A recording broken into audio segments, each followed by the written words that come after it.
So welcome back to the channel, welcome back to my little Porsche Cayman 981 inside the cabin here. This car has recently hit 60,000 miles, in fact it's got 62,000 miles on the clock, and I thought it might be a good idea to make a little video on the things that are still good about this car, the things that are bad, and maybe what you can expect from a car with around about 60,000 miles on the clock. And I guess it would probably give you a good idea if you're looking for one of these as to whether you'd be happy enough to go ahead and buy one with similar mileage, or indeed you want to find a car with lower mileage. Now this video doesn't necessarily represent the condition of every 981 out there, because obviously some of them will be abused a lot more than others, but it might well give you a little bit of a reference point. Now a quick look at the service history does state that this vehicle is due a service, a major service in fact. You can see it was last serviced two years ago, and that was around about 5,000 miles ago, so I'm going to carry out a major service on this vehicle myself. Obviously I'll be doing a video on that very soon.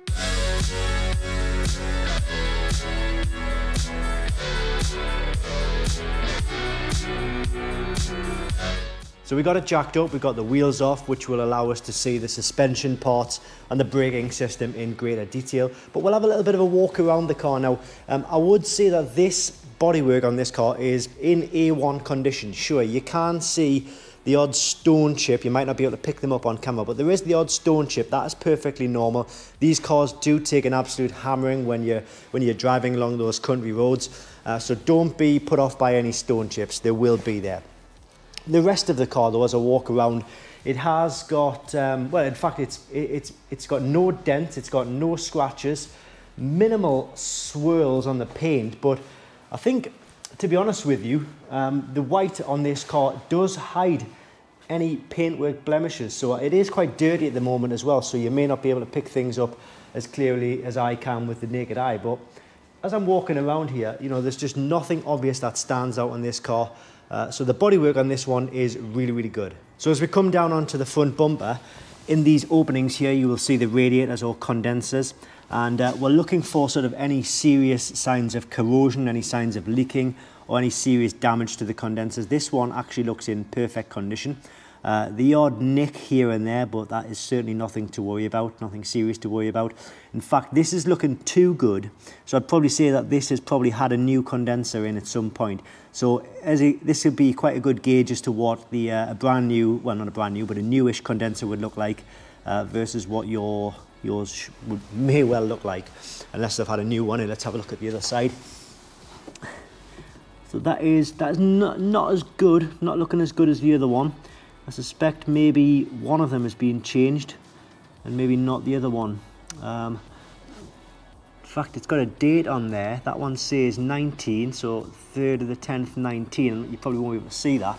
Let's have a look at the other one. See if we can find a date on this one. No, we can't find any sticker on this one.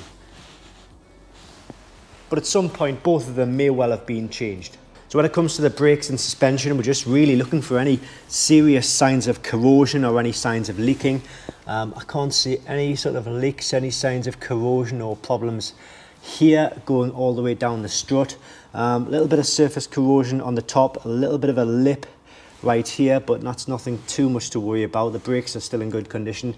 Don't worry about necessarily the brake pads, how much meat they've got on, because brake pads are obviously serviceable and they will always change. Having a look here, just around, I can't see any signs of any damage or any leaks or anything like that, which is good. As I come round to the front section, same again, everything looks good, everything looks very clean in fact, and no leaks. On the other side, again, everything looks fine. I've got no concerns here. And finally on the rear side, again, everything looks in good condition. So now we'll have a look at the exhaust. The tailpipes aren't necessarily a very good indicator of the condition of the exhaust, so you need to get underneath as best you can. I appreciate you probably won't have a ramp like I have, but again, what we're looking for is any signs of like any holes, any seams breaking away. A little bit of corrosion, a little bit of surface corrosion, you'd probably expect that, but it's certainly not perfecting the performance of the exhaust. Have a look at the flanges, the connections, everything seems to be all right there. And again, as we come over to the other side, I'm not seeing any issues. And it all looks pretty good. While we're under here, we can have a look at the manifolds.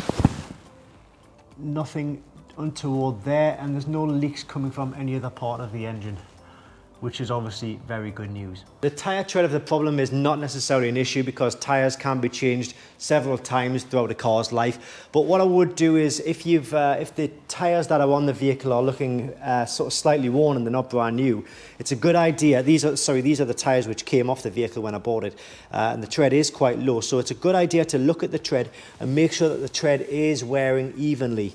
And on this car, they have been wearing quite evenly all the way down, and that's a good sign. If you were to get more wear on one side of the wheel to the other side of the wheel, it could indicate that there is a problem with the braking system, the suspension system, or the wheels are out of alignment. So it's definitely worth checking that. Incidentally, these, as I say, these are the wheels which came off the vehicle. Thinking about putting these back on actually, but these are the Carrera Classics, and a couple of them, I think it might be just one actually, the lacquer is starting to peel off. These are quite dirty, so the lacquer is starting to peel off, which is a common characteristic on these particular wheels.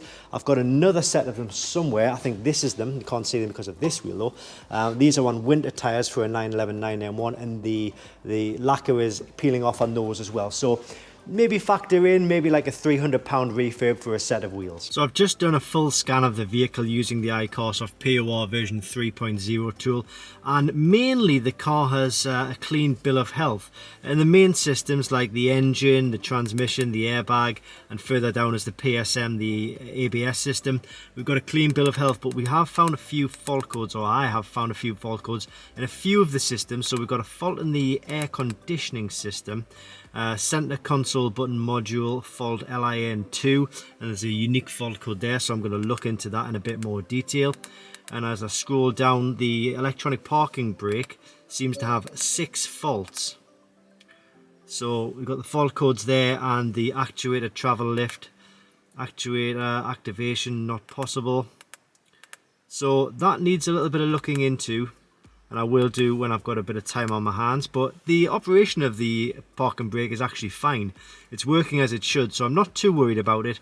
There may well be historic codes, but I'll look into that as and when I can. And the rest of the systems in the vehicle, we've got a rear end electronics fault.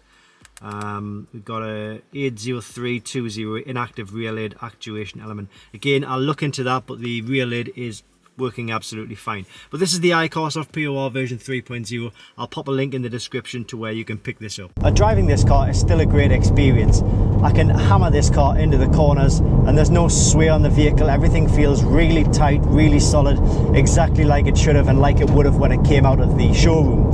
There are, however, a few vibrations and a few rattles on the inside cabinet area of the car. I'm not too worried about those though. I will be covering those in a different video. I've got a fairly good idea on how to fix those. The sports exhaust is still just bloody magnificent. I'm not sure how well you picked that up on the microphone for the camera there, but it still sounds really, really awesome, which is good.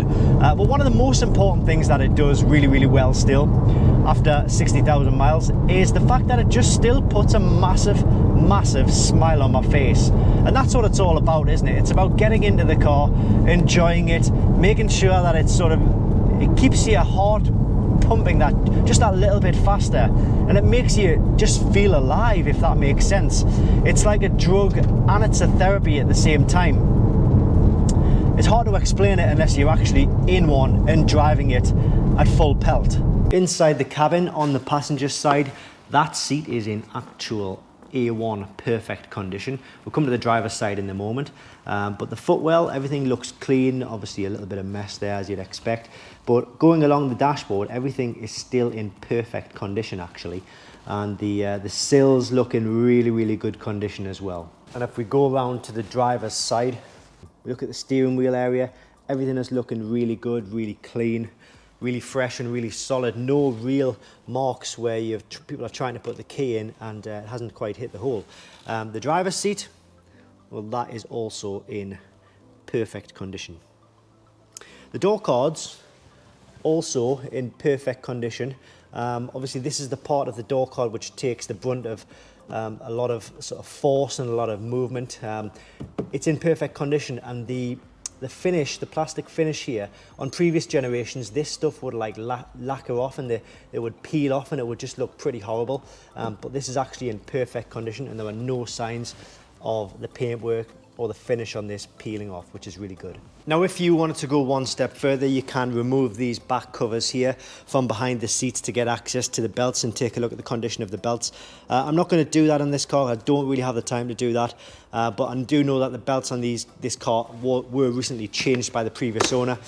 We've got the paperwork to show that, so just to give you an idea of how you can check the belts underneath there.